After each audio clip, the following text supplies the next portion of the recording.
la Miroche. Est-ce que c'est le même cas pour le colonel Silhouas ou bien seulement le colonel Amiroche? Et quelle était la motivation de cet acte ignoble? Moi, je voudrais vous poser une question. Il y a deux thèses qui s'opposent. La thèse selon laquelle Amiroche est mort lors d'un complot. Voilà, d'un complot, c'est-à-dire qu'il a été vendu. Voilà. Et une thèse selon laquelle il est mort au combat dans un duel avec l'ennemi. Et ces deux thèses s'affrontent, ils se confrontent. Moi, je pose la question, il y a des éléments qui peuvent justifier la thèse selon laquelle il s'est répondu, d'autant plus que Amiroche, on le connaît pour un degré de vigilance extraordinaire. Quand on échappe à l'opération de l'humain et qu'on tombe de sa main dans une embuscade de loin de l'intensité, on se pose vraiment la question si la thèse qu'il soit vendu, qu'il soit signalé à l'ennemi, ne serait pas plus crédible. Vous avez avancé la thèse que vous avez développée avec plus de détails aujourd'hui. Il y a dans le livre de Saïd Saadi, Amiroche, Une vie, deux morts, il a été très clairement rapporté que l'un des agents du colonel Amiroche, l'Aïchor, a été pris à partie au PC de Wilaya par Taïr Amirochen, le priant d'aller sur le champ retrouver le colonel Amiroche, qui était en route vers la Tunisie, afin de lui remettre un message de toute urgence. Est-ce que cette thèse, qui est contraire de la thèse que vous avez présentée aujourd'hui, est-ce que cette thèse ne tient pas la route sur la base des archives? Parce que là, ce que vous avez utilisé, des archives de l'armée française, les témoignages des acteurs principaux qui ont vécu aux côtés du colonel Amiroche n'ont pas tellement été bien, entre guillemets, exploités. Merci.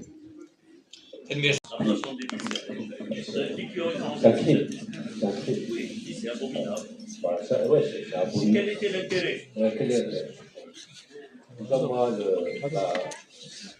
Montrer la photo du cadavre de la Amiroche, on est une à contre-cœur, mais je n'aime pas ça parce que en montrant le colonel Amiroche mort, c'est participer à l'action que quelqu'un de repenser, l'action psychologique.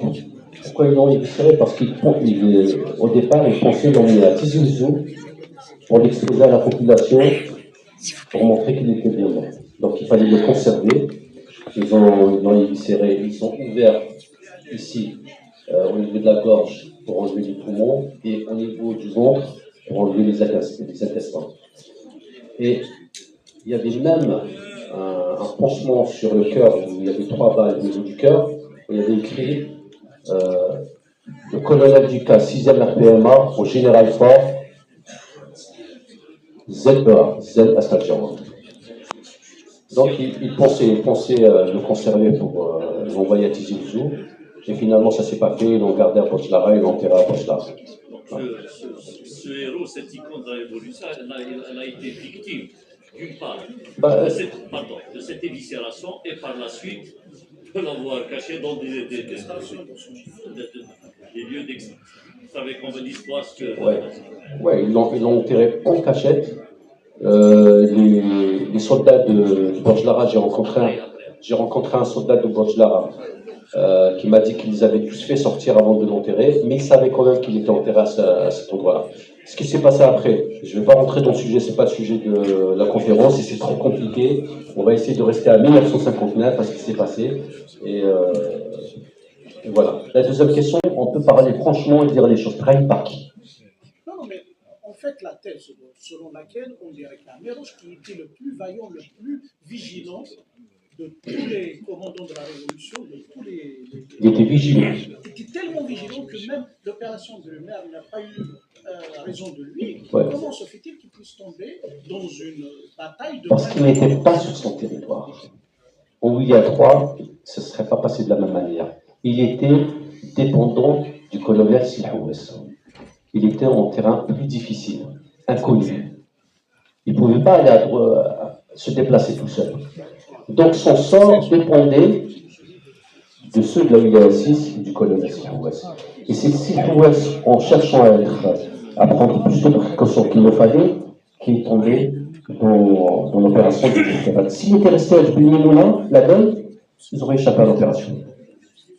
Il a voulu se mettre sous la protection des deux Katiba, commando Jamel, la Katiba 631, mais il ne savait pas qu'elle s'était déplacée. Si l'ALN avait des postes radio, mobiles, SCR 300, pour communiquer, on vient, venez, etc., ça ne serait pas passé. C'est un problème de liaison. C'est ça qui a conduit à ce désastre. Donc, la thèse de la trahison, moi j'aurais aimé que tu sois plus précis, que vous soyez plus précis. Trahison, mais trahison par rapport à qui l'aurait trahi. Moi j'aimerais bien qu'on me dise. Est-ce qu'il y a eu de l'infiltration Infiltration au sein de l'équipe qui l'a... Non. De ceux qui l'ont accompagné, les Moudjahidines, j'en ai parlé avec quelques-uns. J'ai parlé avec un qui habite à Djelfa, qui s'appelle Zim, qui habite à Qsar Hiran. Il y a Program Barak que j'ai rencontré dans les Aurès, Sharif Awara, j'ai rencontré c'est l'Arabie Abdou Cherchel.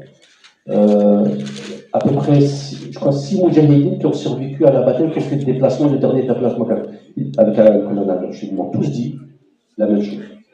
Ils ne savaient pas où est-ce qu'ils allaient. Quand le colonel disait on se lève, on va quelque part, c'est à la dernière minute qu'ils savent où est-ce qu'ils se dirigent. Donc, ils étaient censés partir de Djibel Mimouna à Sinissa. Silhouès leur a dit on continue vers Djibel. Le Moudjahid ne pose pas de questions. Il suit les ordres. Donc, parmi nous, il n'y a pas de trahison. La trahison, elle est locale, elle est de prisonnier qu'a fait les esprits. Celui qui a. C'est-à-dire, on parle dans son livre, il a été essayer de rattraper le colonel à la gauche pour lui dire de changer de chemin parce que les Français savent par où il va passer. Ça justifiait un peu